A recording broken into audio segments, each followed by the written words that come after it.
Hello, everyone, and welcome to the seventh session of Core Enaction Semester 2. In our sessions to date this semester, we have been doing chapter by chapter readings of the Embodied Mind, the seminal text, the inaugural text of the enactive approach to cognitive science. In this, our final session, we will be doing a plenary discussion, gathering all of the speakers from the sessions to date. And also, we are very fortunate to be joined by Professor Evan Thompson, clearly one of the authors of the book. You'll have come across his name once or twice, having perused the book up to this point. So as I've said in our sessions to date, we've been exploring the text as well as its relationship to more recent work in the various domains addressed by each chapter. The book elucidates how thoroughgoing a transformation of cognitive science is put in motion when we reflect seriously on how experience and the various practices of science depend upon one another.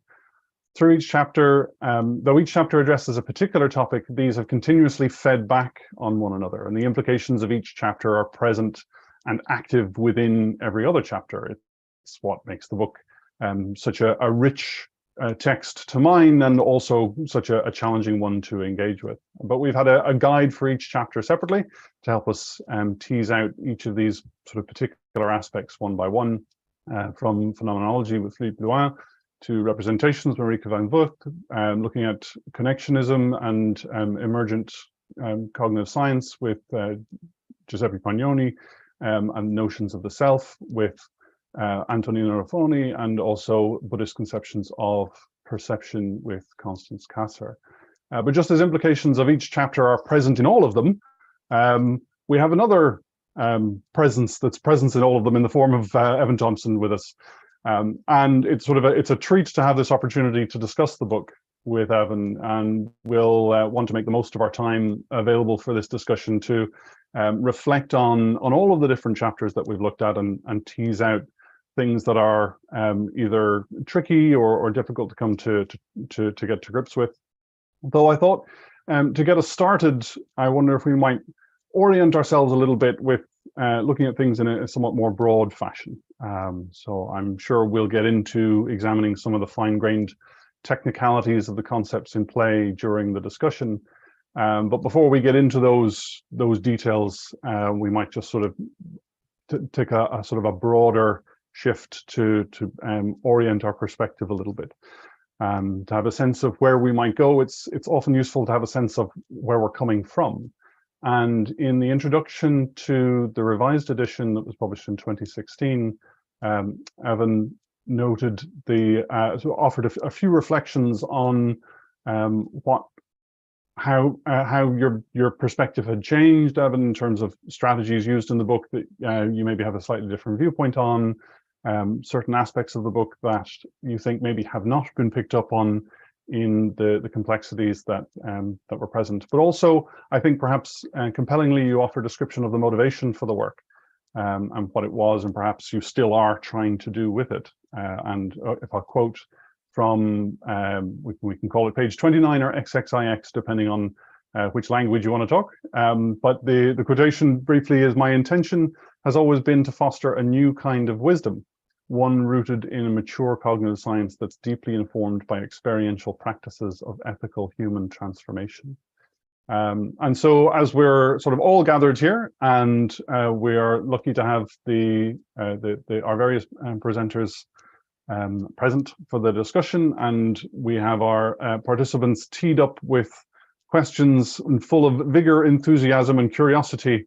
I thought maybe it would be a useful opener to maybe unpack that idea a little bit, and to maybe see where this, get a little bit of a better sense of where this book has come from, in essence. Great, thank you. And thanks everyone for taking so much time and energy to read and work through and talk about the book. That's I'm very pleased by that, and it's a kind of special occasion that we have here to pick up all the different threads that have been woven over the past few weeks. And I've had a chance to look at pretty much all of the recordings. I didn't didn't listen to all of them sort of from start to finish, but I listened to all of them with a fair amount of coverage.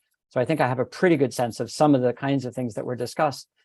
So in relationship to what Merrick just said, I mean, so I wrote that sentence. I think the new introduction was published in 2016, 2017, if I remember. So I would have been writing that probably around 2014, 2015.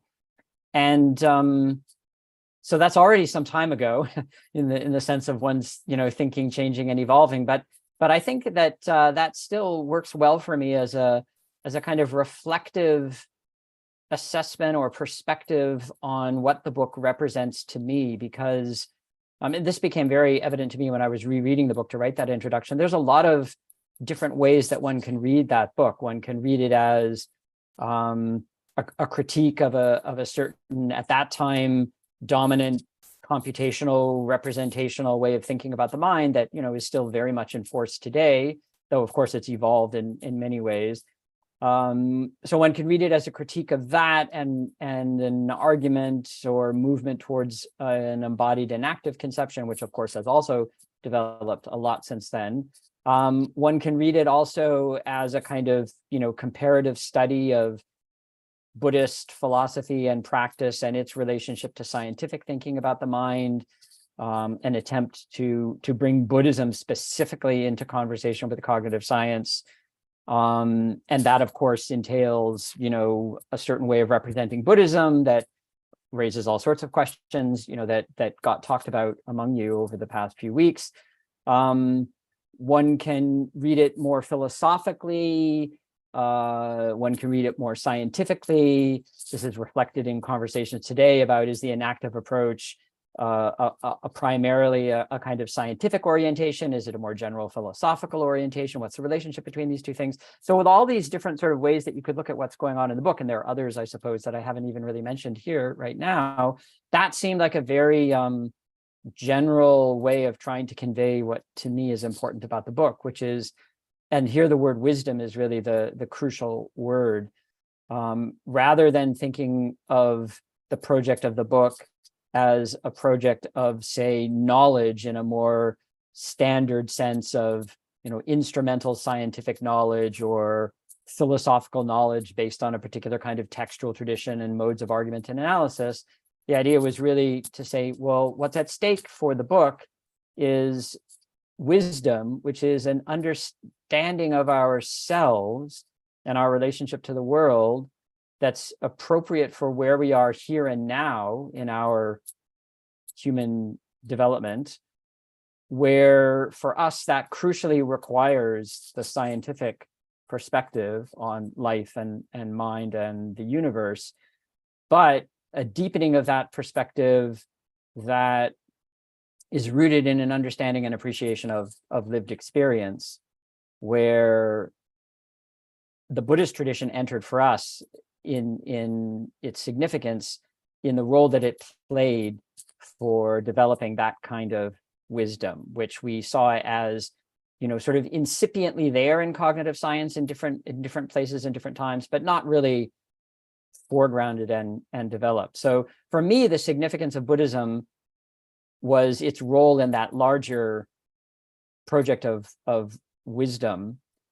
And my thinking about Buddhism has changed and evolved a lot since that time. So, for example, we were very critical of phenomenology in the embodied mind. We sort of said, phenomenology is concerned with human experience, but phenomenology hasn't really worked, to be blunt. And so we need to look to another tradition. And I would not say things that way now at all. I would still, emphasize the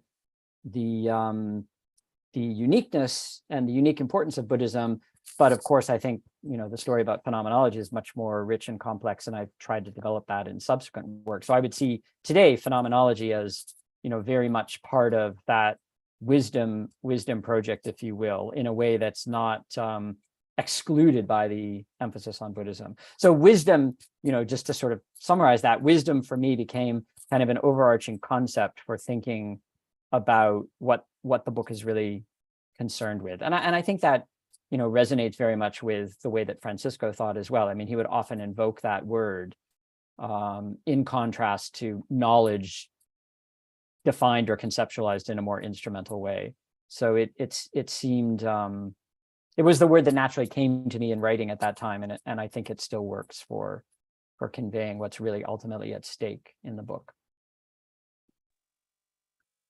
That's excellent. Thank you. So, I mean, it's interesting to see that note of practicality in the foundation of it through and through, and the sort of the practical implications, which I guess are still being, to a large extent, unpacked and worked through in different ways by different communities. Certainly, I know the challenges of changing the methodology of cognitive science in accordance with, or in light of the kinds of considerations that come up in the embodied mind, are a continuous challenge for psychologists and neuroscientists and so on. And so it's, I guess, the strong awareness of those pragmatic aspects of it are sort of interesting to see, but also the connection, as you said, with the connection between us and our world. I mean, we were talking just before we went live here about the kinds of weather phenomena that we've been seeing, and being able to look for and find the continuities between us and the world around us in ways that are sort of genuine continuities, I guess, rather than just vague conceptual notions of relationships. I think that's probably something that many here find compelling about the approach, but also, again, it's a challenging one, sort of a challenging viewpoint. So we can open up the discussion more broadly, and we'll sort of continue on our tradition of just lob something out for discussion, and we will do our best to run with whatever's thrown. We can use both the chat here, and I'm happy to relay a conversation in from the chat, and also just raise your hand. The Zoom. So there's a couple of screens of faces here, which we can sort of scroll backward and forward through. People catch people who are waving at their camera, but there's also the raise. So I see Chris's hand up first, and we'll see where that takes us. Off you go, Chris.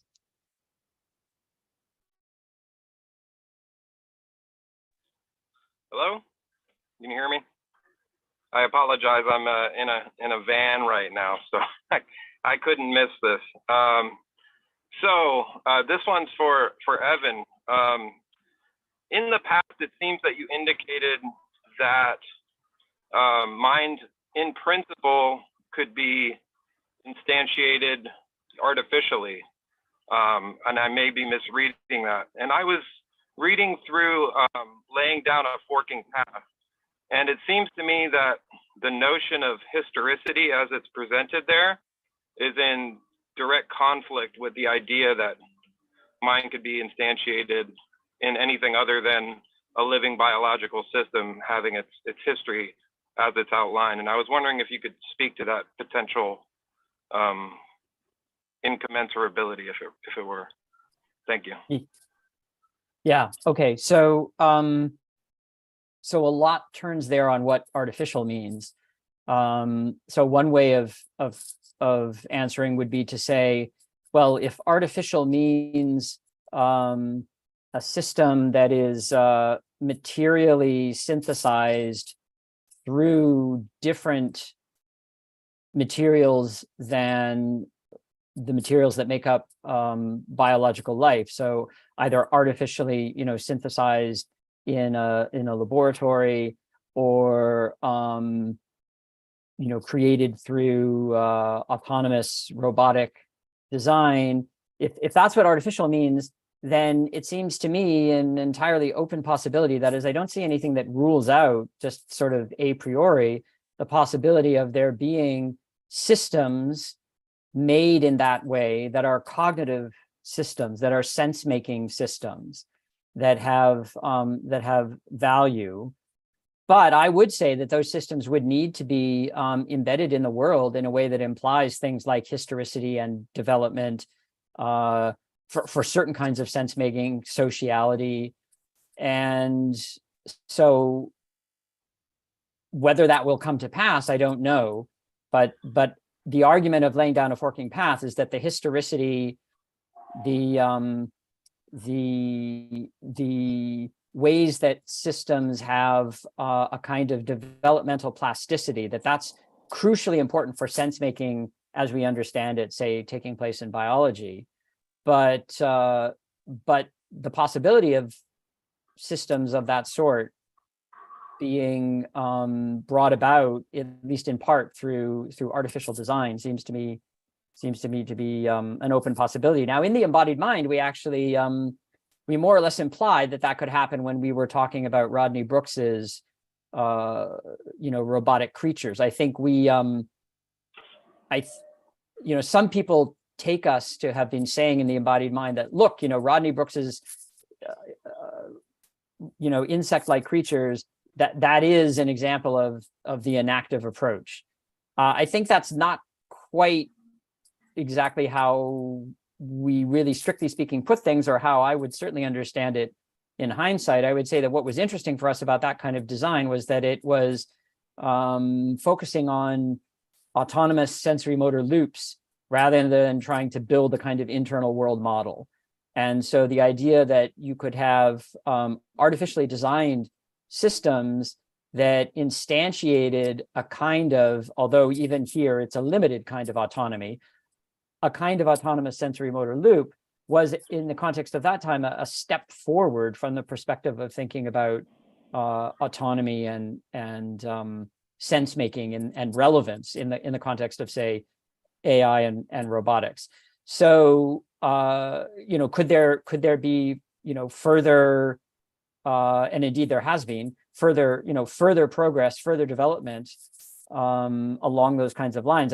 Certainly there has been, and I don't see any reason to rule that out going forward. Now, of course, what we would then need to do to really understand what it is that we were doing in creating such systems and how they participated in our lives, and how then, if they are genuinely autonomous sense-making systems, we participate in their lives. That, of course, is a much, much bigger, normative ethical question that we see already raised, today in the recent, flurry of attention about AI in the much more restricted form of machine learning, with basically what are, hugely powerful, statistical pattern recognition systems, which aren't autonomous at all in the sense that, we're talking about with the enactive approach. So I don't see those things as inconsistent, but I see them as raising all sorts of questions that are really fundamentally important. So if I can add quickly to that, so it seems to me what you're describing is like reading historicity in like a weak sense. And if we take it in a stronger sense, as in like the argument where you had envatment or embodiment, and we take historicity in the way that Susan Oyama, intended it, as in an ontogeny of information, essentially going back, generation after generation.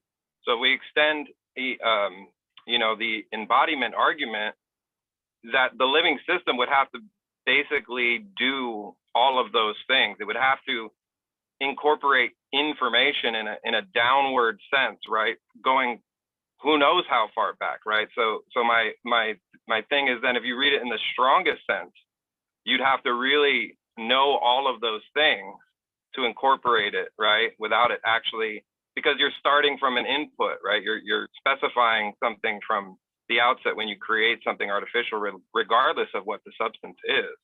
But as lived beings, we have this history, and we have no really way of knowing how much information goes into what we are.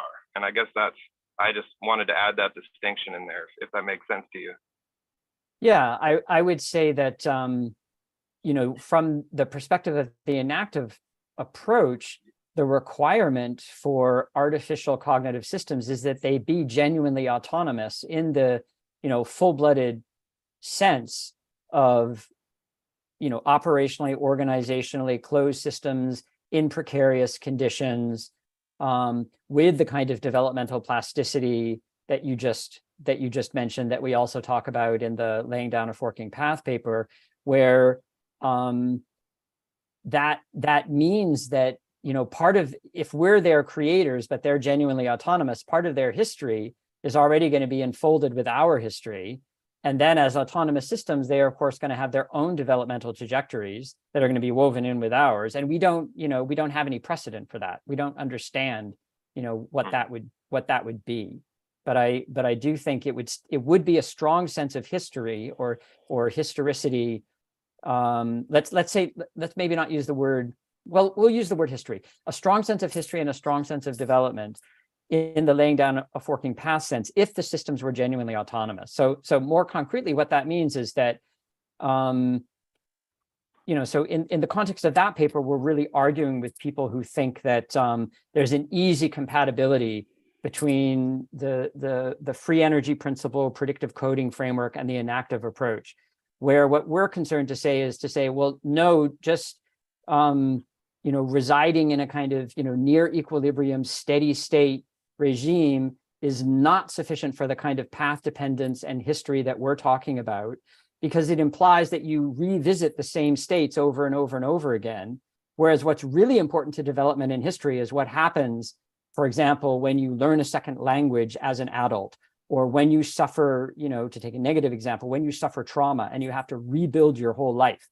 That's not returning to the same place. That's not a function of just the priors that you already have, and it's not really even revising those priors, because you're rebuilding your whole relevant space. So that kind of historicity and development, we argue, has as a necessary condition the kind of autonomy that Francisco really theorized in his Principles of Biological Autonomy, and then a number of people have worked to develop. So if that's the kind of system we're talking about, then I would say we are in the domain of potentially of historicity and development. That was in a way already envisioned by Alan Turing in his early writings in AI. He didn't use the language of autonomy really, but he made this point that, well, AI might not work as just kind of building a system from the ground up. You might have to build a certain kind of adaptive system that then is capable of learning, development, and evolution in coupling with human beings. And so that's an idea that's already there really in AI. But in order to really think about that from an enactive perspective, you need this idea of autonomy and path-dependent history. Thank you. Excellent, thank you. So I'll keep an eye out for the hands.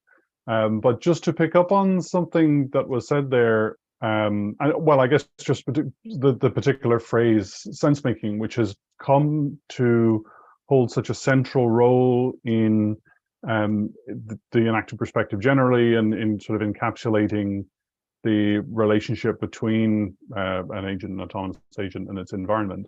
But it's a phrase that isn't used in the embodied mind. And I guess, was there a sort of a particular shift or refinement of thinking that led to it, or is it just, did it come later as just a sort of a happy kind of catchy phrase that could be used to encapsulate things that are all fully present within the embodied mind? Yeah, so that's an interesting observation. So in the embodied mind, we use words like relevance a fair amount. We of course we use words like meaning, especially when we're talking about symbol systems and meaning in the sense of symbolic meaning. We talk about significance. That's kind of a running theme as we go from the cognitivist to the connectionist into the enactive perspective. Words like meaning, significance, relevance. I think relevance is in a way a word we lean on more to signal a kind of you might say a kind of meaningfulness or significance that requires a a background of habits and skills that can't be exhaustively captured in an explicit representational format. That was sort of more the language of discussion at that time when we were writing The Embodied Mind. The sense-making term is a term that Francisco starts to use in writings. He's writing these papers roughly around the same time that The Embodied Mind is coming out, but maybe a little bit after the actual text of The Embodied Mind has been written. So his writings about identity and sense making and the living and the meshwork of selfless cells, and his work on the immune system and a kind of cognition that's not that involves significance and sense making, but that isn't the nervous system, a different biological system. He starts using the concept of sense making, and I remember having a conversation with him. Would have been maybe early 90s, maybe I think, we had more or less finished writing the text of The Embodied Mind by around 1989. And then I think it would have been like 90, 91. He said to me, in the formulation with Umberto Maturana and autopoiesis and cognition, and this was, Maturana's formulation, that living is cognition, that, a living system is a cognitive system, and cognition isn't restricted to the nervous system, that living is itself cognition. And Francisco said he wasn't really so happy with that way of putting things anymore, that he preferred to put things as living as sense-making. So the sense-making concept came into play for him as a way of talking about, again, a kind of significance or relevance that that pertain to all of life. Whereas the word cognition, especially if you're thinking, from the perspective of a cognitive psychologist, the word cognition one wants maybe to restrict to, processes that involve things like selective attention and, various kinds of memory, the kinds of things that cognitive psychologists and cognitive neuroscientists today study. And so he wanted to sort of respect, that terminological, he wanted to respect that conceptual difference. Also, actually, from the point of view of phenomenology, in the Husserl sense, if you use a word like cognition, you really mean something that has to do with intentionality, with inner and outer horizons. Initially, Husserl talks about that in terms of kind of, object-directed perception, but then he enriches and enlarges the notion of intentionality. But, intentionality, cognition is understood in terms of intentionality, in that sense of really something having a horizontal structure. And so Francisco wanted to, have another word for a kind of, meaning making, if you will, that was rooted in life itself, and that was a precursor to and necessary for the more elaborated forms of cognition and intentionality. And so that was the role that the word sense making played. So that is kind of a post-embodied mind development, you could say. That's right, but very much sort of like immediately on the heels of The Embodied Mind. Excellent, thank you very much. So we have a couple of hands up now. Atul, I think you were up first. This is a little bit of a follow-up on this point also for you, Evan. So as far as I get it, sense-making or cognition is extended. It's not just a brain process, but it involves the body and its coupling with the environment. So the elements, the units that constitute it aren't just in the brain, but phenomenal experience itself does have a closer relationship to the brain compared to, for example, to the kidneys or the lungs or the objects around us. So there seems to be some closer, intimate link with the nervous system and nervous process. Now, my question is about where do we draw the boundaries, or how do you conceptualize these boundaries? Like, for example, in the brain, we have neurons, we have glial cells, and within neurons, we have more microscopic structures. Do you conceive of this biological correlate of experience as having strict boundaries and being really a specific process, or does it have more fuzzy boundaries encompassing some host of processes? And what does it mean, the one or the other? Like, how do we conceive of the boundaries of this correlate? That would be my question. Yeah, that's a great question. I mean, the simple answer is it's an open question, and I would say that there's no way that we can just sort of, or that I, as a philosopher, could sort of sit in my chair and a priori specify what the boundary is, because it depends on things that we have to learn and understand about complex systems.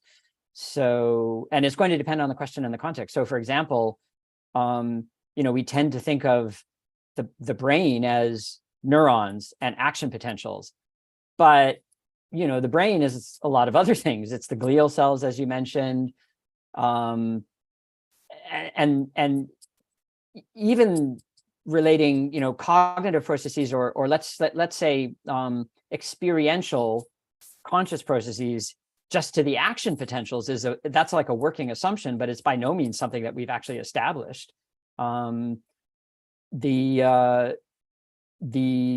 biological correlates, but so by that I mean, in a particular setting where somebody, let's say, is giving a descriptive report about their conscious experience, the strict biological correlates of that, I think, are actually quite open, and I don't think we know what they are. We assume as a working assumption, or some people do, that it's the spikes that really matter at the end of the day, but that's not obvious at all. It could be other things, and there's been some interesting papers on this recently. To take one concrete example, there's a lot of research now on coupled neural and cardiac rhythms, and how the perceptual detection threshold fluctuates depending on where you present a stimulus in relationship to the heartbeat or in relationship to respiration. So is that a background enabling condition of a strictly neuronal process, or is that actually a constitutive process for the experience? I don't think we know the answer to that question. And I think the general methodological point would be, this is a point Gregory Bateson actually made years ago, is that you don't want to cut the links. You don't want to sever the connections in a way that makes the process unintelligible. So his example, also Merleau-Ponty's example in phenomenology perception, is the blind person walking with a cane. If you're trying to understand that as a phenomenon of perceptual experiential navigation of the world, if you cut the circuit in a way that leaves out the blind person's cane, then you really can't understand how the incorporation of the tool is critical for the lived bodily experience. So the general principle is, don't cut the pathways in the wrong place. And we don't know actually how to parse those pathways entirely, depending on what the context is. Even in the case of something like dreaming, you might say, well, in REM sleep dreaming, the person is paralyzed more or less, except for micro eye movements and ear movements. They can't move. So there's really minimal sensory motor coupling with the environment. So isn't it, a sort of internal neurally generated simulation that's happening? And doesn't that show that the brain is sufficient? But leaving out the question of like what is going on in the brain that underpins that experience, there's actually all sorts of somatic things that are happening. And there's even ongoing responsiveness to the environment, even in a situation like that. So even there, I would say we can't just assume a priori that it's just a strictly neuronal, let alone a strictly sort of, action potential spiking phenomenon. We can't make assumptions like that. So that's a very long sort of rambling answer, but that's like how I would approach a question like that. Thank you. So it's an open empirical question. Yeah, it's an open empirical question, I think. Yeah. Thanks, Atul. Hongyu. I'm just thinking about kind of a follow-up to the free energy principle discussion. So when Evan, you were talking about like revisiting like previous states and priors and stuff like that, but at some abstract level, that has to be the case, right? Like there's some kind of like, bodily needs, or like that needs to be, coupled to a particular kind of environment. And when you're saying like rebuilding a base of relevance, that's actually really, really difficult to do. I think like it would take, I don't know, like some kind of really, really structured environment, right? So that like the previous sort of like the priors that doesn't really get destroyed or something. Like you see this in like poetry or like therapy room or something. That's almost akin to like spirituality or some kind of aesthetic sort of engagement, right? And it really takes a lot of or just like the containment within some kind of habit, right? So it's really difficult to do it. So I think in most, by and large, is this kind of I don't know, like you're sticking with some kind of old states, and then within that you're, you know, opening up the possibilities. Yeah, I think I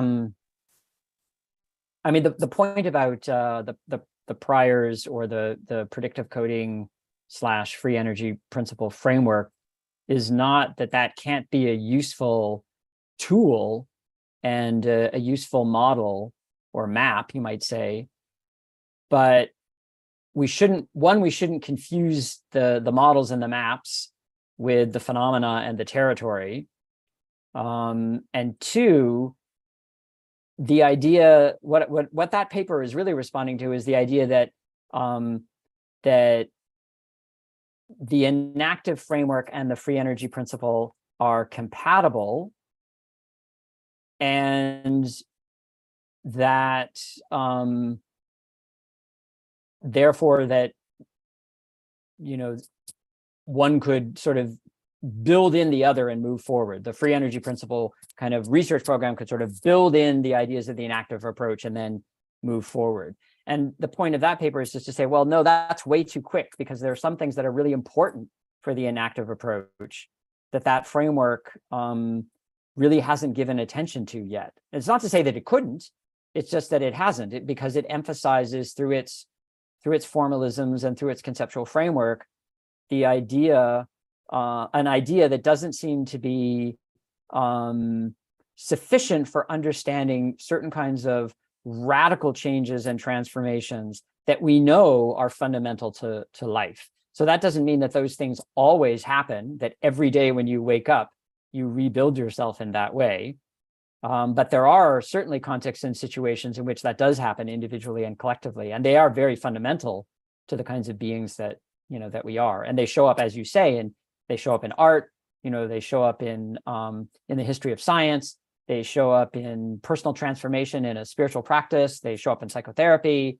So yes, they're not everyday occurrences, but they are fundamental transformative occurrences. And the enactive approach makes those central, not in the sense that it says they're what's happening all the time, but that the capacity of a system to have that kind of plasticity and change is fundamental to our understanding of sense making and our understanding of autonomy. That's kind of how the argument goes there, at least as I see it.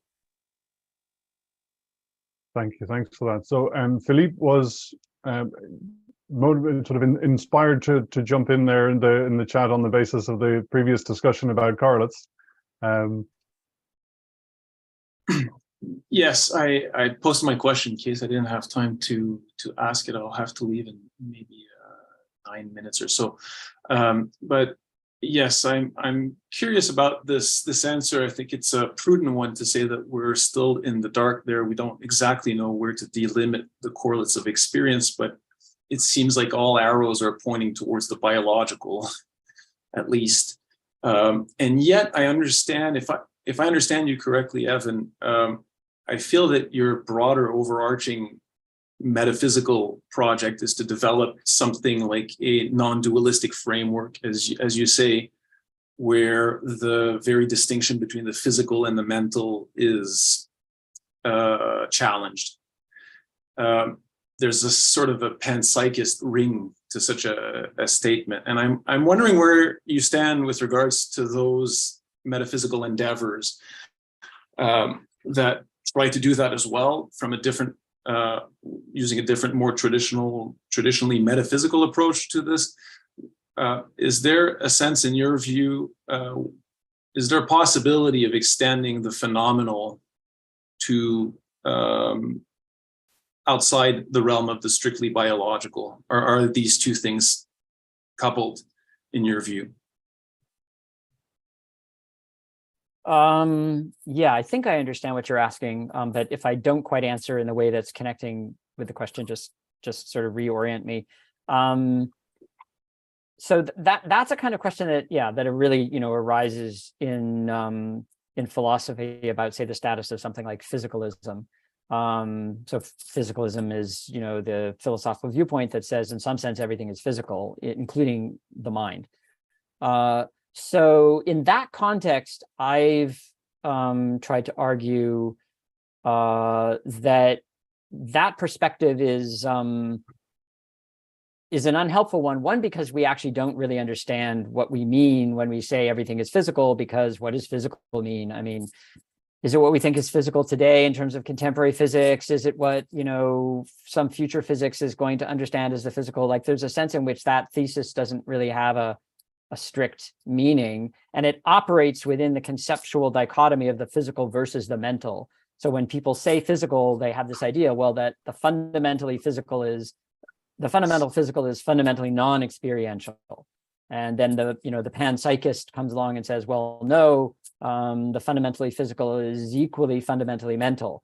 But at least that formulation, which is kind of a currently popular one in philosophy, stays within the physical versus mental opposition. It just sort of holds constant the idea of physical reality as rendered from the perspective of physics, and then says that's not everything. We have to kind of inject some, fundamental experiential mentality at the base physical level.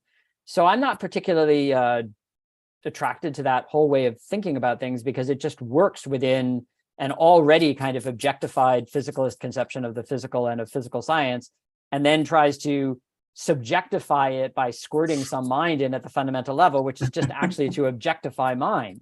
So that whole kind of, dichotomous framework doesn't work. And so when I say things like, we need to work our way to a new understanding of what it means for something to be physical, or really, I would actually say what it means for something to be natural, what it is for something to belong to nature, in a way that doesn't work with the physical versus mental dichotomy. That's the idea of trying to move our thinking beyond this physicalist mentalistic dichotomy that we've worked with since Descartes. And then of course there are a number of thinkers who try to do that in different ways. I mean, we have Whitehead, I would say, most especially in the 20th century, thinking in that way. He's often described as a panpsychist, but he doesn't really use that word himself to describe what he's doing. It's not really the best word. We have all of the phenomenology of nature, especially, with later Merleau-Ponty, where we're really trying to rethink what it is for something to be a phenomenon of nature that isn't boxed into these physical versus mental categories. So that's very in general philosophical terms. And then if you say, okay, but now let's get nitty gritty, what about from a scientific perspective? What's the natural correlate of we have an experience as let's say disclosed and described from the first person perspective. What from an outside scientific perspective is the immediate correlate of that? Is it something biological? Is it something that would be happening in a biological system, but that could be described at another level? Again, that then becomes, I think, an open empirical question, and one I don't think we know the answer to.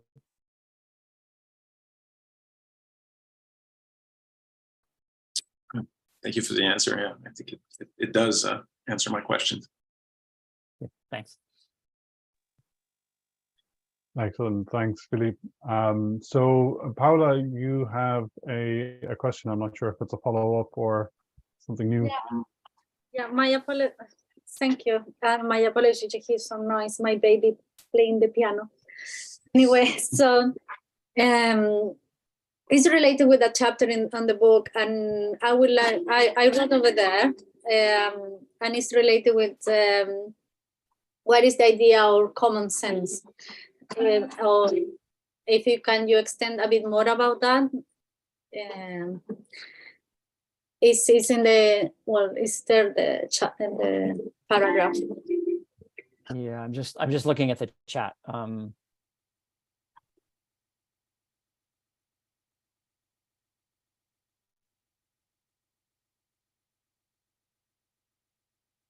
I guess just Right. for maybe people on YouTube who don't have access to the chat, I'll just have I apologize. You can mute me briefly if you don't want me speaking over while while everyone else is trying to read. But I'll just have a quick read through, just to sort of get it out into the public sphere, as it were. So Paula's question relates to cognitive science has resisted this view. Have I missed a bit? Well, I haven't. So cognitive science has resisted this view, preferring to see any form of experience as at best folk psychology, that is, as a rudimentary form of explanation that can be disciplined by representational theories of mind. Thus, the usual tendency is to continue to treat cognition as problem solving in some pre-given task domain. The greatest ability of living cognition, however, consists in being able to pose within broad constraints the relevant issues that need to be addressed at each moment. These issues and concerns are not pre-given, but are enacted from a background of action, where what counts as relevant is contextually determined by our common sense. So the question then is, how do we parse out, or how do we discipline that notion of common sense? Yeah. Yes. Thank you. Yeah, so this is a good quotation to throw up there, because it has that word relevance that connects to our earlier discussion about relevance and sense making. So what we had in mind there is really the idea that that even when you're following, say, a scripted kind of activity, suppose you're in your kitchen and you're following a recipe and you're making dinner. So there's a sense in which you have a set of instructions, you know, the cookbook, the recipe, and you have to proceed in a series of steps, and you have to execute things in a certain way. So that's that's the kind of thing that, especially when we were writing the Embodied Mind, many early AI symbol processing AI programs took the form of, having those kinds of, like heuristic step-by-step problem solving scripts. And then the idea was that, well, we could really generalize out from that to understand cognition. But if you take this example of making dinner in your kitchen, now think about what you actually have to do. So suppose your recipe that you're following is on your computer screen, as it would be today, unlike when we were writing the Embodied Mind. So that means you have to inhibit your impulse to go look at Twitter, to respond to the email alerts that are coming in. You have to keep in focus the recipe as what's relevant. Suppose that the fire alarm in your building goes off. You have to decide what to do, how to leave the building. Suppose your partner comes home and starts talking to you while you're cooking, and they've had a very frustrating day at work, and you have to divide your attention, be present and attentive to them, but you also don't want the dish to burn, and you want everybody to be able to have dinner. So you have to constantly be navigating the possibility that any action or any sort of any event in the world could arise and be relevant without there being any antecedent way to frame that and limit that. Because in principle, anything could happen. There could be an earthquake, or one of your kids could call, and you decide that you have to pick up the phone and take the call then and there, even though you need to be cooking. So it's this idea that there's always a kind of background of habits and skills and understanding that we have that can't be rendered fully explicit in the form of a kind of frame. So this gets talked about in terms of the so-called frame problem in artificial intelligence. That's really what we had in mind there. And the idea is not that we regiment common sense, but that common sense is something in a way that actually can't be regimented, that it's something that comes from having a certain kind of body with certain kinds of perceptual motor skills that are socially embedded in a community, that whole background context shapes what's relevant, so that then you can focus in a more narrow problem solving way if you're, say, going through the recipe. And there's been a lot of work on this since we wrote the Embodied Mind. This is like when we were writing this is a long time ago. So there's been a huge amount of work on on things like this. But it still is a problem in AI under the heading of what today gets called general intelligence, because being able to execute a recipe like that is a matter of general intelligence. It's not just specialized problem solving, it's general intelligence. And that's precisely what continues to be an issue from a design perspective. And if you interact with these systems like ChatGPT, you immediately can learn that despite how incredibly powerful they are, they lack common sense. They lack this capacity.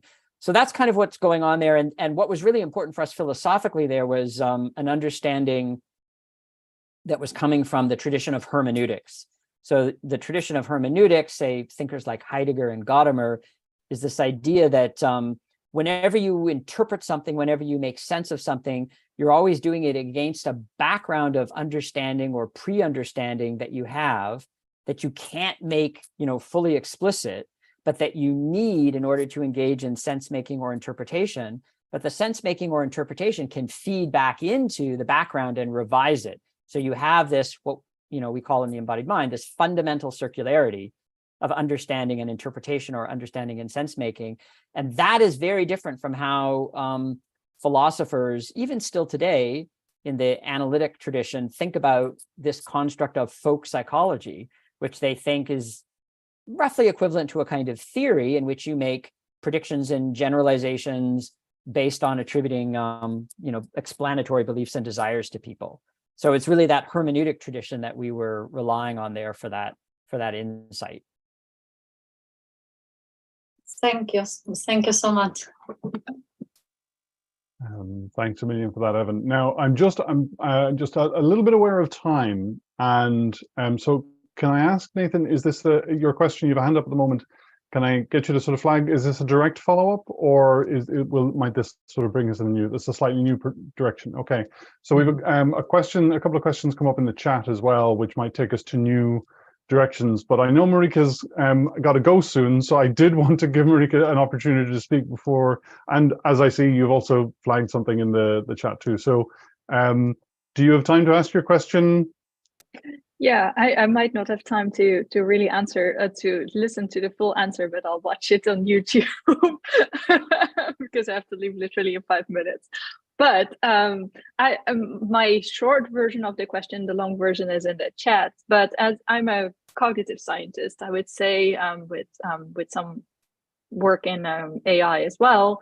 And, as someone who likes to work in the lab, I think there is merit to breaking things down, just like when you're trying to understand what's wrong with your bicycle. You don't try to understand like how it works in all kinds of situations. No, you're trying to, isolate the problem.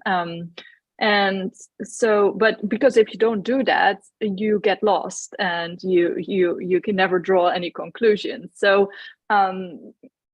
where do we find the balance between realizing that the mind is so much more complex than it seems like if we stick it in this constrained space of the lab, and at the same time also maybe using the lab or similar kind of methods so that we can actually draw some conclusions? I'm curious to hear your thoughts about that.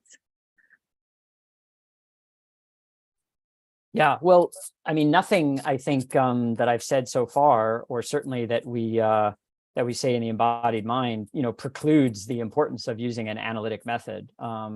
What I would say is that it's a method. So, you break things down into components, and you isolate the components, and you try to identify properties that belong to the components, and then you gain all sorts of insights, but that's a method. And then if you try to then turn around and reconstitute the phenomenon with which you began, sometimes that works and sometimes it doesn't. And it depends on the nature of the system. I mean, if it's a decomposable system in Herbert Simon's sense, where it's, modularly structured, where the components, have mostly local interactions based on their well-defined properties rather than long-range interactions where they're constantly changing their configuration as a result of, the network dynamics, well, then that analytic method works very well. But for the non-decomposable systems, that method doesn't work so well, and we need to, work with other kinds of methods. And so that for me, it's a kind of question of method and question, really. but the method, of course, is certainly one that we use and is an important one. Yeah, and I guess the question then becomes like, what will be the method when it's not a decomposable system, right? Then it gets really tricky. Yeah, exactly. And that's where the science is, today, even more so, of course, than when we were writing The Embodied Mind. Definitely. Yeah. Great. Thanks so much, Evan. Thank you. Superb. Thanks, Marika. So we've one hand up. So what I suggest is, Nathan, you'll have a chance to ask your question. We'll have the discussion around that, and then we might pause for a few minutes just to take a breather. And then, so if you have a question, if it's almost bubbled up, write it down somewhere, lest it be lost, and we'll have an opportunity then to come back to it after the break. But in the meantime, Nathan, if you give the last question for this section. Yeah, well, thanks so much. My question is actually related. I hope Marika can stay for another minute or two, because it was about something that she mentioned in her presentation on the chapter on representation or representationalism. And in her presentation, she noted that she doesn't know of any dynamical systems approaches to cognitive science that actually produce testable hypotheses. I believe I tried to get the language down correctly. And so I was just wondering if you could respond to that, and then maybe more broadly, like just to kind of flesh out and to get a sense of the landscape of, still today, different approaches to cognitive science, and like where there are still kinds of major debates around, to the extent that cognition is computational in some way or representational in another way. That would be super helpful. Okay. So, I mean, the first thing I would say about that is that that's an issue. It's a huge issue, and it's evolved a lot since we were writing The Embodied Mind, in part because words like computation and representation have a lot of have many more uses than the particular uses we were targeting in The Embodied Mind, and that's just reflective of like a 30-year development in how people use these concepts and how people use these words. So that's just a kind of general statement. Now, with regard to dynamical systems theories or models not having testable predictions, I'm not sure exactly what the context of that was, but I mean, if I just say those words as I just said them, I would disagree, because there are all sorts of dynamical systems models about perception action or perception motor coupling, that have predictions that have been tested. Scott Kelso's work, the Hawken-Kelso models, Francisco's work on large scale integration and the various role that plays dynamically in perception, the different possible causal factors that go into integration. All of the discussion today about measures like criticality measures, chaos criticality, avalanche criticality, synchrony, phase synchrony, criticality, the idea of a systems that sort of is poised between a disordered and an ordered regime, that, we see there are various measures that reveal this in brain dynamics that show that it's involved in all sorts of things across the sleep-wake cycle. So if you think of dynamical systems as the use of dynamical systems tools and dynamical systems mathematics in those kinds of contexts, then, I mean, there's all sorts of hypotheses and predictions. If by dynamical systems cognitive science, we mean what people meant in the 90s, which was, I think, a much more limited way of understanding the use of dynamical systems theory as applied to cognition, that, to my way of thinking, didn't really have much new, that had already kind of been there in cybernetics, and that was based on metaphors with the Watts governor and things like that. Well, that sense of dynamical cognitive science, I think, isn't really the kind of relevant and rich one. I would point to the way that dynamical systems tools are used in cognitive science, especially cognitive neuroscience today, as an incredibly rich area of research. So again, I'm not sure what the context of the discussion was there, but that's how I would respond just based on what I'm hearing now. Marika, I presume you have to run off before being able to answer that one, but yeah, very, very quick answer. I was just trying to type something, but maybe I'll be faster. So for the predictions, I think the issue is more that very often these are very generic predictions, and then there can be many ways that they could be generalized, and you could always find some piece of data for which this is true. It's not as constrained very often as with like very specific response time predictions, like it's either going to be 120 or 150 milliseconds, right? And so very often the predictions are much more general, and yeah, therefore they're more easy to be true. Yeah, so there I would say it really depends what our question is and what we're asking about, because if it's a difference between 100, 120, 150 milliseconds with regard to a cognitive process being performed by, a biological system, where we're going to expect a fair amount of, lability and the labileness, whatever the word is, in the, in the temporality, because biological systems are rhythmic. And so, they're going to exhibit all sorts of changing behaviors, even when you try to clamp them in a very restricted experimental setting. So if it's about that kind of system, I would say that sort of prediction isn't really the one that would strike me as the relevant kind of prediction. But this is a nitty-gritty discussion that would have to really depend on the specific question we're asking. I appreciate you hanging around, Marika, long enough to weigh in there. So thanks, everyone. So what we'll do is we might take just a quick pause. There's a question in the chat there that we might kick off the second half of the discussion with, relating to the relationship between enactive approaches and other aspects or other embodied cognitive science approaches. So thanks for throwing that in, but we're teed up then to kick things back off after a brief break. It's 5 past the hour where I live. So if we return at 10 past the hour, that seems like a fair amount of time for people to rehydrate and or dehydrate as necessary. And we'll see you in just a few minutes.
Welcome back, everybody.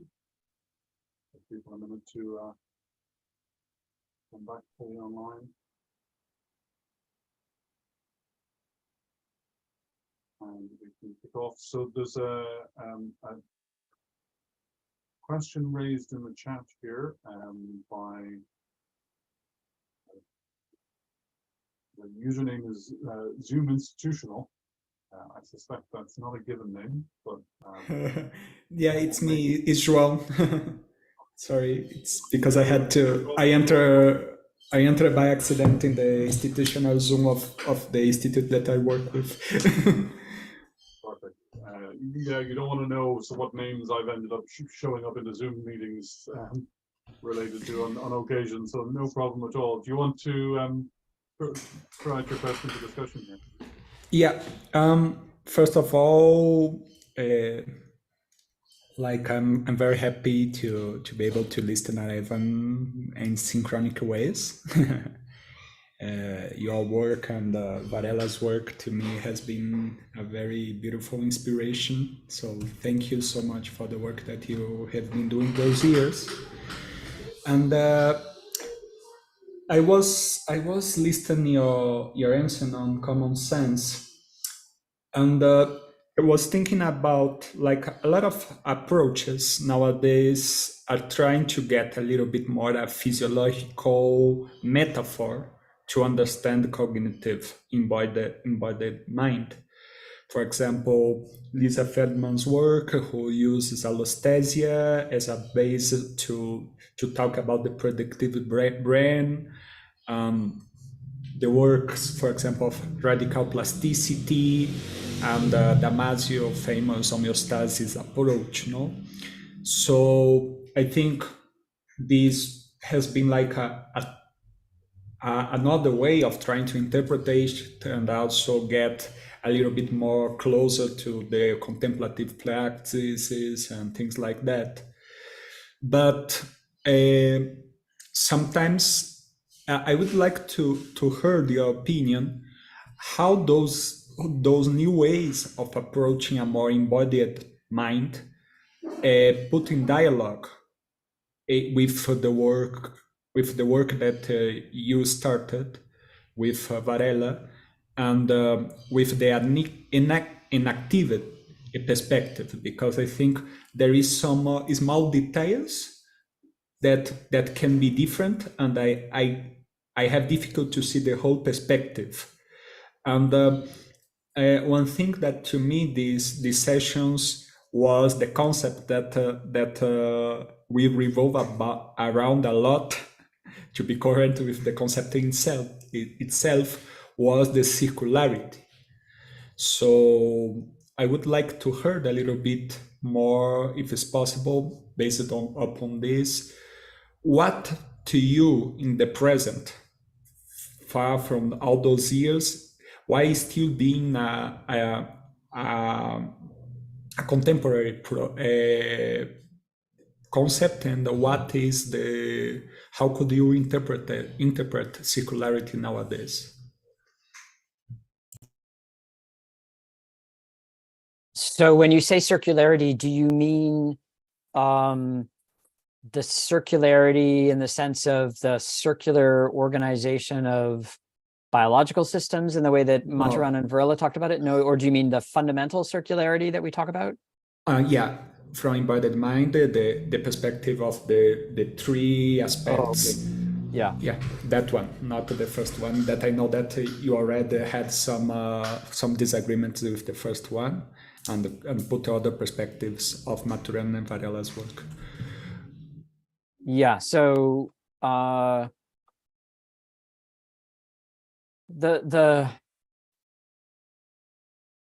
the way we start the embodied mind is with this idea of the fundamental circularity, the fundamental circularity of science and experience.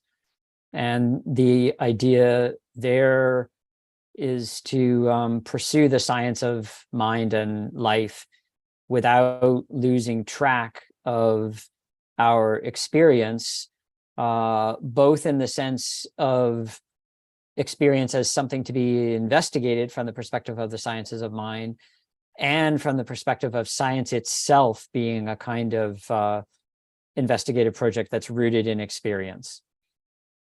If we're talking about how things look today, I would say that there are, I guess, elements of that we can see in different cognitive science and biology of cognition research endeavors.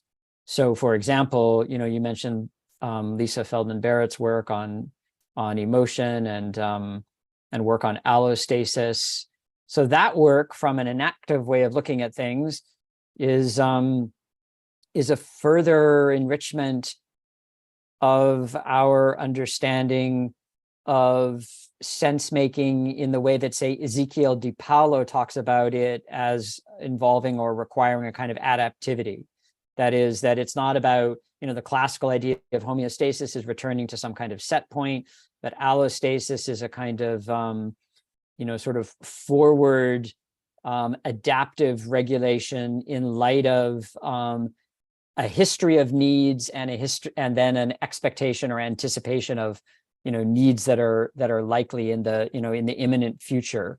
So that's a kind of specific element of adaptivity in Di Paolo's sense of the system regulating itself with regard to its zone of viability, with an emphasis on a kind of in phenomenological terms you might say protensional or forward oriented dynamic or trajectory. So notions like that are enriching with regard to the biological tools that we have for understanding you could say adaptive self-regulation. They're not usually linked back to first-person experience in the way that the fundamental circularity, encourages us always to keep in view. Though, sometimes that's done. In Lisa Feldman Barrett's work, of course, there's connections back to what emotions are and the role that emotions and sort of the more, you might say, micro experiential processes that go into the construction of an emotional episode.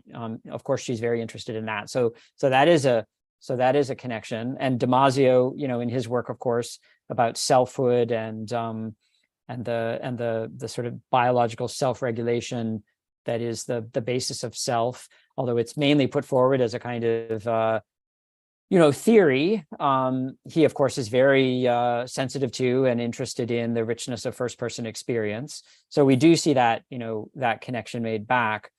But from the enactive perspective, I would say that what's really important is not just the sort of correlation of two things, how it looks from the biological perspective, how it looks from the experiential, but the ways that those can weave in and out of each other and enrich each other. And there we see less of that kind of discussion explicitly, today in the work that's being done. Though, occasionally it comes up, and then there are obviously concrete areas where it is of concern, in clinical context or therapeutic contexts, where people do have that very much in view. So then it becomes a question of, specific things that individuals themselves do, but it's not part of the general culture of how people think about what they're doing. If you're, trained in somebody's lab, you wouldn't be trained to think that way unless the person you were working with was somebody who happened to think that way themselves. So then it becomes an individual matter. Does that address what you were asking about? I'm still a little uncertain about exactly the target of your question. Yeah, just to understand the last thing that you were talking about. So to see if I understand, what you're saying is that as a framework of ways to think mind and life, this idea of fundamental circularity has been more like an individual approach that can be seen in some scientific people who are doing cognitive work, but it's not explicit as it is as a framework in the enactive perspective. And sometimes what these do is like the individuals do and work based that could be interpreted as an enactive perspective, a fundamental circularity connecting experience with biology. But if you look in the bigger picture, it's not what is happening when we are trying to create those scientific perspectives in a more broad approach, and basically on training on nowadays scientific people, something like that. Yeah, I think that's right. I think that's a fair summary. Yeah. Thank you. Help it a lot.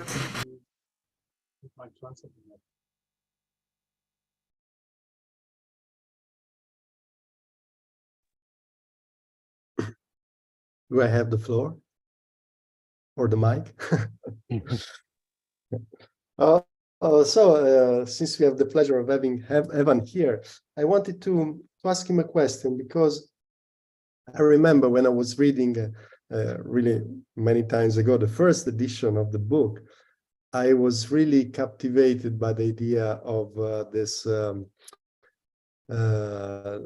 basically of rejecting the idea that cognition can be based on would be based on representations.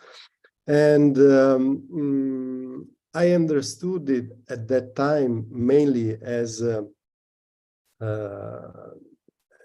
consequence of the fact that representations were intended as symbols that would be manipulated by some kind of CPU or central controller, which was nowhere to be found in the brain or anywhere in the body.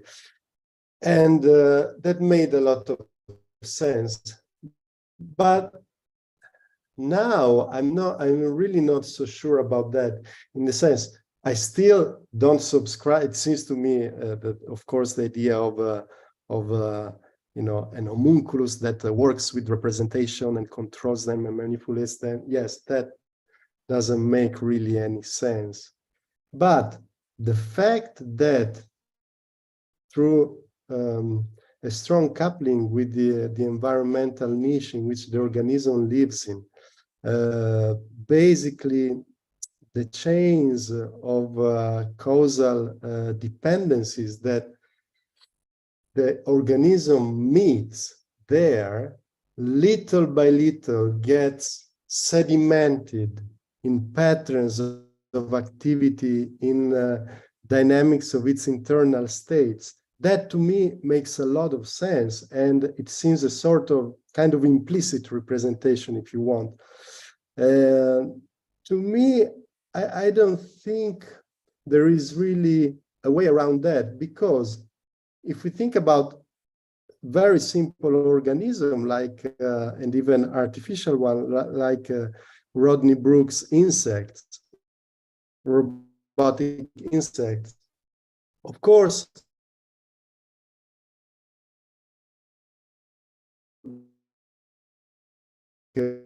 moving around, and these were based with no representation. They just needed an efficient and fast sensory motor loop, and that's fine.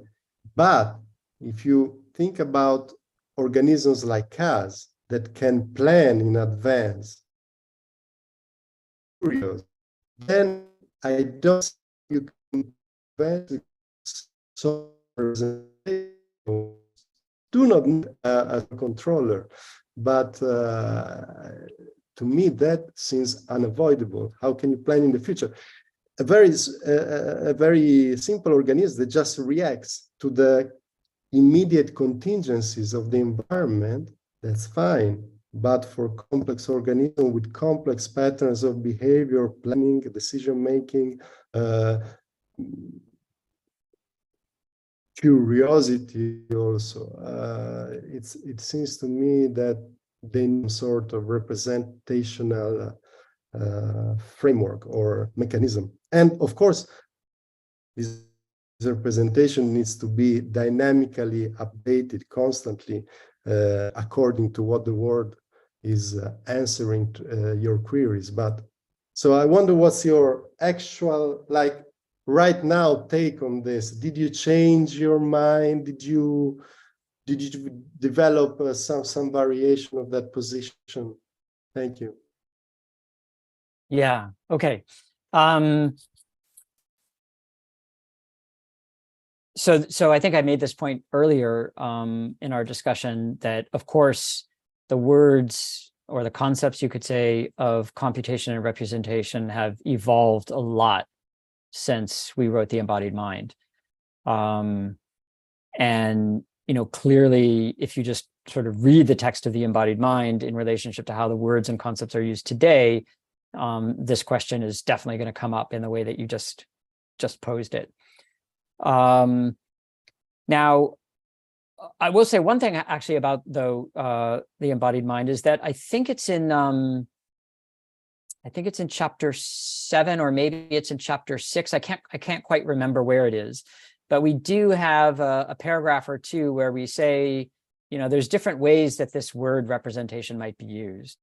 In one way, the idea is that it's an internal structure that encodes a content that corresponds to, outsidelly specifiable properties of the environment.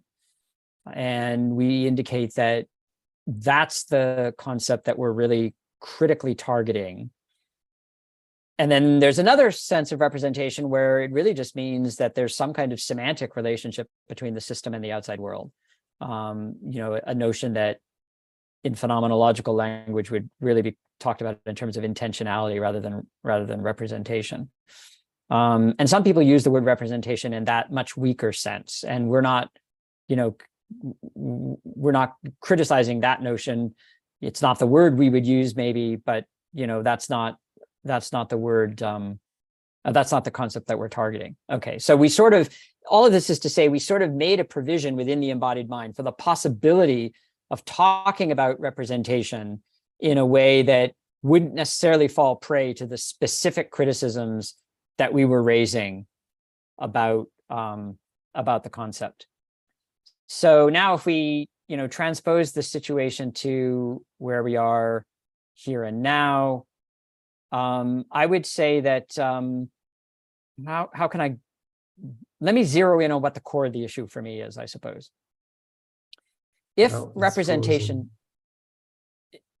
are people able to hear me? I see Giuseppe is kind of frozen, but okay, yeah. Yeah, the same. I didn't hear your last words, so. Okay. Basically, I was saying that there's different ways of using the concept representation. We already sort of signaled that in the embodied mind. So now, if the question is, okay, well, what about today and how people use it today? The heart of the issue for me is that if representation is supposed to be an explanatory concept, then two things are required from the enactive perspective. One, you have to show that the use of that concept in an explanatory way is not inconsistent with an understanding of the system as an autonomous system. That is, you're not treating it as, in effect, a heteronomous system. And then, yes, even more fundamentally, you have to have some account of meaning, because representation is first and foremost a semantic notion. So you have to be able to say, okay, what is it about these patterns of causal interrelation and covariation, either in a moment or built up as a result of history? What is it about them that makes them semantic? And I actually think that that's not a question we've answered yet. So whenever there are theories that purport to try to answer it, but I don't think we have an answer. And so all I would say today is that when you use the word representation, you have to realize that you have that explanatory burden, and you can't sort of ignore it or sweep it under the carpet. And most of the time it is ignored and swept under the carpet, because if you picked up like any cognitive neuroscience, article and look at the way the word representation is used in the abstract or the discussion, it's not used in this disciplined way. It's basically used to mean we saw this process causally co-varying on the inside with this process on the outside, or in so-called representational similarity analysis and fMRI. I have this argument with my wife all the time. She's a neuroimager. She says, look, we use the word representation in representational similarity analysis because we do these analyses of, voxel patterns. And I say, yeah, that's all fine, but you're correlating it with perceptual categories via the observer outside. You're not establishing a direct semantic relationship. So if it's an explanatory concept, you've got to have a theory of meaning to underwrite the use of the word, or at least you've got to acknowledge that there's a need for such a theory, and you have a research program that is addressing that. And then I say, okay, well, then we see how the research program goes. Yeah, no, I agree in the sense that there is no the representations. Well, as I now tend to think about them, they're definitely not heteronymous in the sense that they are basically co-created in the interaction of the organism and the environment. They're not given by some external provider. So that the meaning, it's something that not only the user of representation concept, but I think actually the representation is it's us who see those kind of probability structure. We see them as representation. We as perceivers, right, as scientists. Of course, the neuron themselves don't see, or the neurons or the body, let's say, or the organism don't see at the lower levels, don't see them as a representation, for sure. But the burden of explaining the meaning, I think it's on every theory, and I think there's no theory that has successfully explained it at the stage of the game. I mean, I think we all agree on the idea that it's somehow created in the it needs to involve a circularity of perception and action. So action needs to be perceptually guided. Perception needs to be based. It depends on the action, and the contextual information with can be embedded by some sort of what do you call contextual information? I would call some kind of prior, some kind of probability that has been deposited in your either in your brain or in your whole body, but with some sort of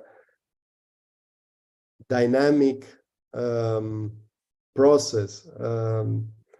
We can call them representation, we can call them priors, but how do you provide, what do you call the contextual information that allows you to vary your response according to the situation? What do you call them? I mean, so there I would say that one of the dangers of the word representation or the concept representation is that it's not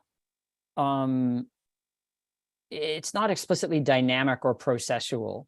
So, talking about representing might be a little bit better, because classically a representation is an entity, it's a state. Oh, yeah.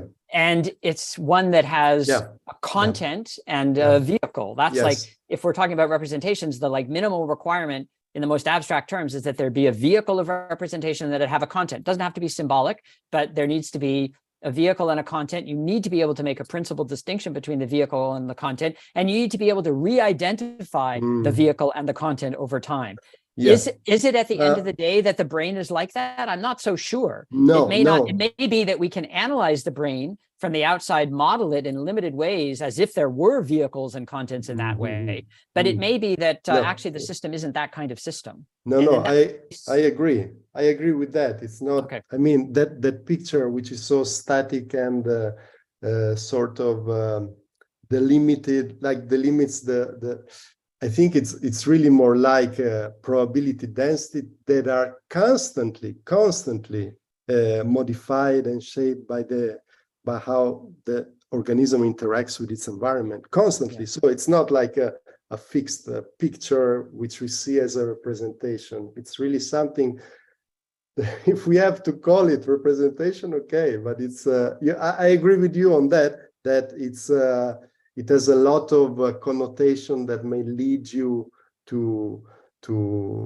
a distorted picture, a picture that does not work very well. And probably these are historical connotations of the word. I think we'll have to look forward to the days when either MRI machines can become mobile and we can close the perception action loop, or they just get a bit bigger so you can do a bit more inside them maybe.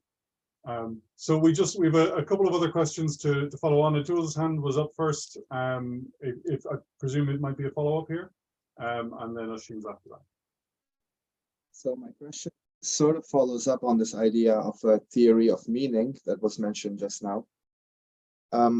So I've been studying a bunch of enactive literature lately, and also Merleau-Ponty's late work, and so I feel like a proper theory of meaning, as long as it remains a third-person description of processes, it will feel like it's lacking something, and it will have to be complemented with a theory of meaning that addresses the lived meaning and the way we experience meaning. And I want to link this to the idea of structural coupling. So in enactive literature, this idea of structural coupling is very popular, but it's often described like the diagram of structural coupling shows an observer looking at a structurally coupled system, right? It shows the system from the outside. And Merleau-Ponty in his late work describes this idea of an intertwining, which seems to refer more directly to a lived coupling that's taking place. So my feeling is that the enactive theory has to be complemented with a sort of what Merleau-Ponty calls an endo-ontology, an ontology that really works with the texture and the fabric of experience. And I was wondering what your thoughts on this are. Maybe both of your thoughts on this are. Yeah, I would agree completely, and I would say that I mean, in general terms, I would agree completely. You know, whether the specifics of Merleau-Ponty's ontology of the flesh is required is, you know, that's a different kind of discussion. But I would say in general terms, that's exactly, you know, the idea behind the fundamental circularity is that the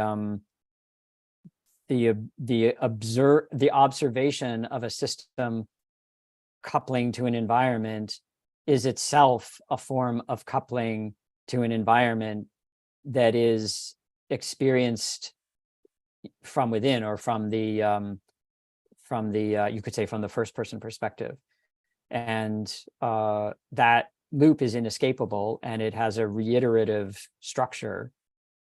And any science or philosophy that tries to forget that, step outside it, as if there was an entirely objectifiable phenomenon that could be grasped, is one that has lost sight of actually the nature of what it's investigating. Yeah. Okay, beautiful. It's reassuring to hear that. Like I made the right clicks in my own head. Definitely, right clicks, links. Great, thanks very much, Oisin. Hello, and thank you again, Evan, for writing such a wonderful book. Lots of food for thought. I'm coming back to this fundamental circularity because I thought it was a wonderful schematic or diagram in chapter 1 that, you know, does provide this framework from which I think a lot of scientists can have a broader philosophical view of what's going on. My background is in mathematics, and so I kind of just always end up thinking of mathematics and its relations to things. And I was wondering, and maybe it won't fit in anywhere, maybe it does fit in somewhere else, because for myself, I've been thinking about it over the weeks and I haven't really come to any conclusion, for me, there's something very strange about mathematics in terms of, Eugene Wigner, the Nobel Prize winner, would have said the unreasonable effectiveness of mathematics in the natural sciences. To me, it seems like a fundamental mystery why the ratio of the circumference and the diameter of a circle seems to be describing things all over the place. I mean, that's a very mysterious thing to me. And I guess it's more just a general question of what is it, in your opinion, does mathematics hold any specific place in this fundamental circularity? Does it fit in to something, or is it something kind of strange that we can't quite figure out what's going on there? So yeah, I'd just love to hear your opinion. Yeah, that's a beautiful question. So I'm not a mathematician, so I can't answer that question with a sensitivity to mathematics that a mathematician would have.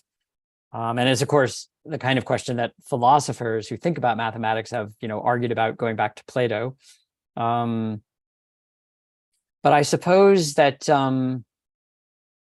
that the way that I'm inclined to think about it is very much informed by, well, actually by Whitehead, who was a mathematician and a philosopher. And the basic idea there is that mathematics operates in a domain of intelligibility that arises through, I suppose this is also in some ways how Husserl would have thought about it as a phenomenologist, arises through mental acts of abstraction that, at least in say the way that Whitehead would think about it, that the abstractions, they have a reality and validity to them as abstractions, but we also shouldn't confuse them with the concrete givenness of phenomena. And the beautiful mystery is that there is a relationship between them, and often a very precise one, but nonetheless they're distinct. So for example, in the case of our experience of time, we can use mathematics to abstract and construct various kinds of time series. And we know from relativity theory that what's going to count as simultaneous is going to depend on the reference frame. But there's something that's irreducible and unmathematizable about our experience of here and now, our experience of what Bergson would call duration, the sort of dense continuity of now. And what Husserl would call the surreptitious substitution arises when we try to substitute the abstract for the concrete. So if we say something like, the flow of time is an illusion, and the time series, the mathematical time series that we've abstracted, that's what reality really is in itself, then we've undercut the basis for the intelligibility of the time series in its derivation from something in our experience of flow, in our experience of the thickness of the now. So the mystery and the beauty is that those two things can be held together in human cognition. And the danger arises when we substitute the abstract for the concrete, as I think we tend to do because of the power of mathematical thinking. Well, particularly maybe in mathematics as it's applied, say in physics. So I mean that's kind of what I would immediately say in response. I'm not sure it really directly satisfies the question, but no, it does, because I mean it's a very large question, and I guess I'm just interested to hear what other people have to say on the matter. And yeah, I'm not very well versed on Alfred North Whitehead's philosophical work, so I'm very looking forward to reading that, as someone who is obviously such a prominent mathematician. And at least when I'm looking at this fundamental circularity diagram again, I mean, I guess one thing that I pop into my mind is that there's a lot of talk of structure of scientists' cognition, other types of structure. And for me, in some ways, I guess the fact that there's any structure at all means that it necessarily holds patterns.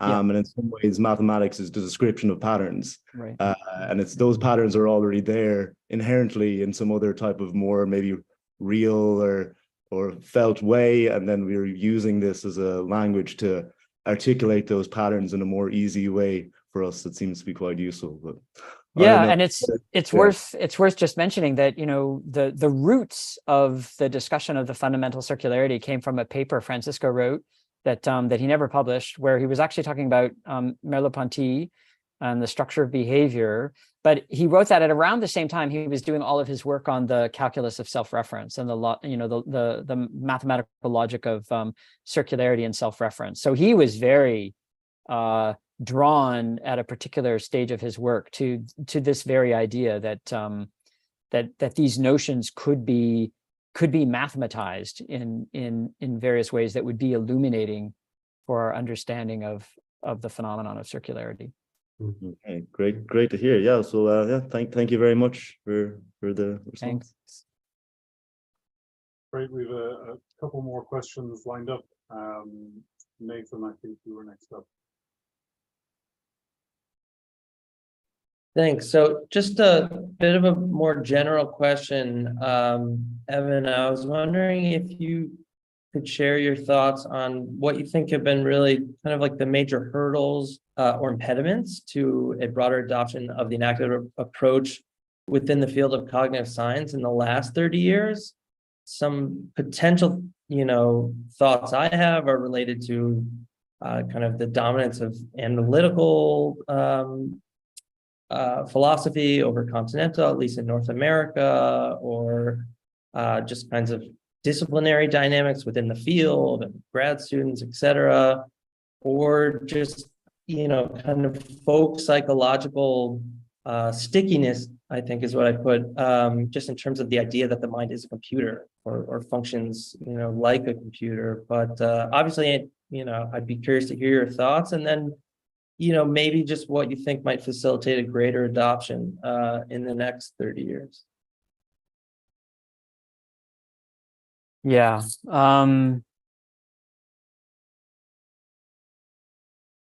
Well, so I would say on the one hand, I think there's actually been a lot of really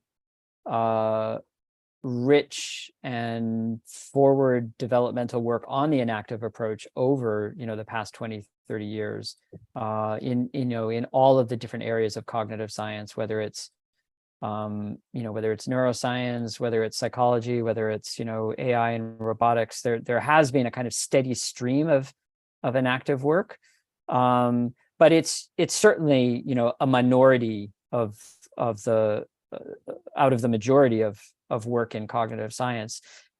As to why it isn't the majority, I mean, I think there's so many different factors in play. Some of them are sociological, some of them are intellectual, some of them are cultural, just the way that we think about what science is and how science works. Because the enactive approach, there's a way of understanding the enactive approach where it's sort of like a more circumscribed kind of research orientation within cognitive science. That's sort of, in a way, the first and foremost emphasis in the embodied mind. But then if you sort of step back and look at kind of like the project of the embodied mind as a whole, that really requires a kind of cultural shift in how we think about the relationship between science and experience. And it's ever more pressing today, as witnessed by things like, the climate crisis, which is a manifestation of our sort of instrumental technological relationship to nature that, grows out of the history of modern science, among other things. So, there's a whole host of like different reasons. Like I'd have to give, it's true that, there's the sort of philosophical emphasis that analytic philosophy of mind has placed on, approaching the mind, in contrast to other traditions, more rooted in continental Europe. That's a factor. There's the institutional dynamics of getting grants and building devices that have immediate, applications in industry. There's that factor. There's the fact that the kind of lineage out of which Francisco as a scientist was coming was already, in a way, a kind of minority lineage. Even though you could trace it back to Warren McCulloch, who's a very kind of, pivotal figure for the development of cybernetics and cognitive science. He was an idiosyncratic kind of thinker in relationship to how the field developed. And then, the trajectory through Maturana, other people like Heinz von Forster, that was already a kind of minority stream in relationship to, the kind of the mainstream. So there's so many different factors in play. For me, the question isn't so much like, I don't really approach cognitive science as a field in a sort of colonial way where I want to, like stake out the territory for the enactive approach and enlarge the territory and shrink other people's territory. Like that's not, how I would want to look at things at all. I think what's really important is to create, innovative, alive, rigorous, good enactive work that can serve as, paradigms and models. And then the field and, culture evolves as it will. You do your best, to sound that like clear note that people can look to, either to follow, or then if they want to reject it and argue against it, then they can do that too. And the stakes or the debate is clear. So, how to do that? Well, I think there I look to people who've really, since Francisco, been doing really strong work in enactive cognitive science. I mean, people like, Ezekiel de Paulo and Tom Fruzza, Hannah de Jager, Marek, there's lots of people who do fantastic work, and we just want to make sure that work stays alive, and that there's a kind of mentorship structure that makes it transmissible into future generations. So that's how I see it anyway. Thanks so much. So we are coming to the point where brevity becomes ever more virtuous. But we do have one question with a hand up, and we might have time for one brief question after that. Ideally from perhaps a voice we haven't heard from. So if you have a question simmering away in the background and haven't given voice to it, this will be your last opportunity to do so after Hongyi's had his chance. So Hongyi, if you go ahead there, and we'll see if we have time for one more. So my question is kind of related to the fundamental circularity, I think. And my understanding of enactivism and autopoiesis is that you're like specifying a domain of interaction. And I'm just curious about like what is like the scope of that specification? Like, what about like time and space or like gravity? Are those like, features that are independent of sense-making creatures? Or is that also some kind of category of sense-making? And like, how would you know about it? And when you know about it, is it necessarily a kind of inferential process? Like, here's the sense data, and like I have to posit some kind of external reality that has, it has to have time and space, right? Like almost like a transcendental kind of thing. Or can you know it like more immediately? So.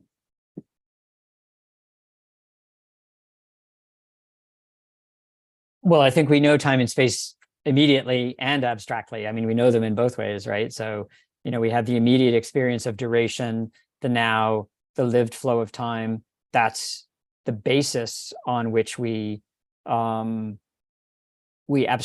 and construct more idealized and mathematizable conceptions of time, say, for example, in relativity theory. I mean, this was in a way the debate that was between Bergson and Einstein in the 1920s, is that Einstein wanted to say that really at the end of the day, there's just what clocks measure. That's what time is. And there's psychological time, which has to do with, how you perceptually experience time based on your mood. And, psychologists can study that. But there is, as he famously said, in response to Bergson, he says, there is no time of the philosophers. There's just what clocks measure, and there's just what psychologists use clocks to measure, which is people's variable, judgments of time. And Bergson's point was, no, there is the intuition of duration that happens in immediate lived experience, and that's actually the source of what you, Einstein, have done in physics.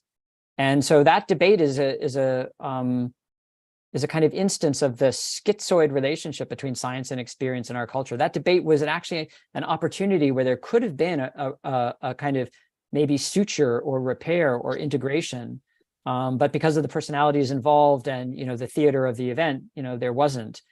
And so in the case of things like time and space, I think we have to.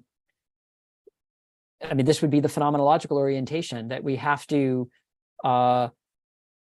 realize that the very intelligibility of those concepts, even as deployed in the most abstract reaches of mathematics and physics, is ultimately rooted and sourced in our lived experience. And there's no way around that. There's no way we can sort of step outside of that and render them as if they were independent of our mode of experience. And that's just the fundamental circularity again.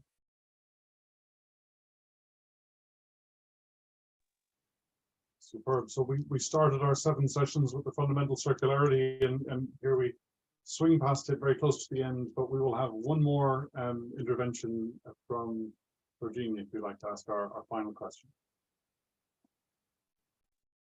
Yes, thank you. Hi, Ivan. So thank you so much for this great discussion. My question is the following. I would like to know what are your thoughts on collective consciousness?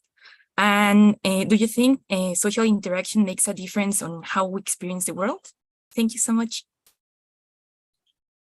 Yes, social interaction definitely makes a difference on how we experience the world. I think, just to relate it to what we were just talking about with regard to time, the way that I was talking about duration as if it's just a sort of first-person singular experience. It is a first-person singular experience, but it's also an intersubjective experience. Different cultures experience time, conceptualize it, parse it in very different ways. And so the fundamental circularity there is that there's a circularity of the first person, the second person, and the third person. So although there's a primacy and immediacy to my first person lived experience, everything that I deploy in thinking about it, in metacognitively attending to it, in being mindful of it or striving to be mindful of it, I'm able to do that because I'm a social creature. All of the very cognitive capacities I have for mental attention, for reflection, those come from social cognition. And we know this, from developmental psychology. They require a social developmental history. So, this is something that I've written about more, particularly with regard to consciousness and meditation after the embodied mind, is that the idea that, in the embodied mind, we talk about mindful awareness. But one thing we don't really say in the embodied mind is that the very capacity for mindful awareness is a social cognitive capacity. So thinking of mindful awareness as just as if it were a kind of first person, singular, solitary introspection is already far removed from what the phenomenon fundamentally is in its cognitive structure and dynamics, because we're able to do it because we've internalized social cognitive capacities of attention that we get from our developmental history as infants, interacting with, mothers and fathers and caregivers, and, growing up as children and interacting with other beings like ourselves. Mm-hmm. So I think our consciousness in that sense is collective consciousness fundamentally. Mm-hmm. Mm-hmm. Wonderful. Thanks a lot. Thanks. Giuseppe, I see your hand up. I'm just aware that our collective consciousness at the moment is just how short time is. So if we can be sort of very, very sort of brief. Yes. Time, or I'll be brief. So when Evan, you said just your opinion on this, when you said that in the Bergson and Einstein debate, and where Bergson was saying basically you couldn't even talk about time if you didn't really have before an experiential intuition of that. Do you think also, but of course then based on that intuition you construct some concept. Do you think there is also a feedback loop that then changes your fundamental experience based on the concept that you constructed, or those original experience is somewhat impermeable to this feedback loop? What do you think? In a way, I think both. So I think there is a feedback loop, but I also think there's something that there's always something. Here's what I wouldn't want to say, that in the feedback loop, that it's just as if the scientific concept can completely reframe the lived concept. No, it can influence it, modulate it, inform it, but it never can fully reconstitute it or replace it. So there is a kind of circularity, but there's richness on both sides. So in a way, it's like a spiral rather than a circle, would be a better image. Let me just say very, very quickly that if you're interested in I used the Bergson-Einstein example a lot, but if you're interested in this, so this is the shameless self-promotion, self-advertising moment at the very end, that I just finished a new book with two physicists, Marcelo Gleiser and Adam Frank. It's called The Blind Spot: Why Science Cannot Ignore Human Experience. And we have a very extended discussion of time and the Bergson-Einstein debate in that book. And it should be out in January 2024. MIT is publishing it, same as the Embodied Mind. So if you want to dive into that case study, we go into it in great detail there. Great, thank you. I will look forward to that book with great impatience, potentially oriented towards the blind spot from this moment. But if we look briefly backwards and over both the last 2 hours and over the past few weeks, I want to say thank you very much to everyone for your participation and for your sort of full and rich engagement. Particular thanks to Giuseppe for your intervention and your time, and particularly today, Evan, you've been particularly generous with time that I know is precious, and we are very grateful for the full discussion and the full-heartedness with which you have responded to all the queries and questions today. So thanks very much to everyone for your participation, and we will finish up. End credits. Thank you, everyone. Thank you. Thank you, Evan. Bye-bye. Thank you, Marek. Thank you very much. Marek, would you like to say something about the 31st? Marek, may I ask you to say something about the 31st, perhaps? Yeah, sure, everyone. So there, just before you head out, so we have the prospect of a final wrap-up session in 2 weeks' time. So we had our reading weeks, and then we have the plenary session for today, and a potential bonus session with Evan for the 31st. That's all kind of happened now, but we have the possibility of still having a further discussion session if we were to keep that final slot available for, again, just an opportunity for people to raise questions and discuss that. So if you might let us know via, I guess, email or the Slack channel is probably the best rather than pick show of hands here, but if you might let us know if you'd like that final session, do make your opinion known so as that we can make a decision about it as quickly as possible, and let people know, make people know for sure whether the session should go ahead or not. Yes, thank you so much. Thank you, Marek, for being such a phenomenal host this semester, and Evan for your time. And once again, your full-heartedness, as Marek said, and Giuseppe for joining us as well. So just really really quick announcements that pertain, I think, to everyone's interests here. The Varela International Symposium is coming up next week. It's a hybrid event, so you can still participate online. You can visit the Upaya Zen Center website or our website. We have more information about that. And of course, the European Summer Research Institute this August and associated retreat, which is our main flagship event. We will be continuing many discussions like this in a context of an in-person conference and retreat, and that'll be in August. And there is still time to apply. So the deadline is this Friday at midnight. So if you'd like to apply, have a look at our website and you can find the application form there. So thank you once again to everyone who participated so vibrantly this semester, and we will hopefully see you in either 2 weeks or for the fall semester. For for the second half of the Embodied Mind. Have a good evening. Thank you. Bye, everybody.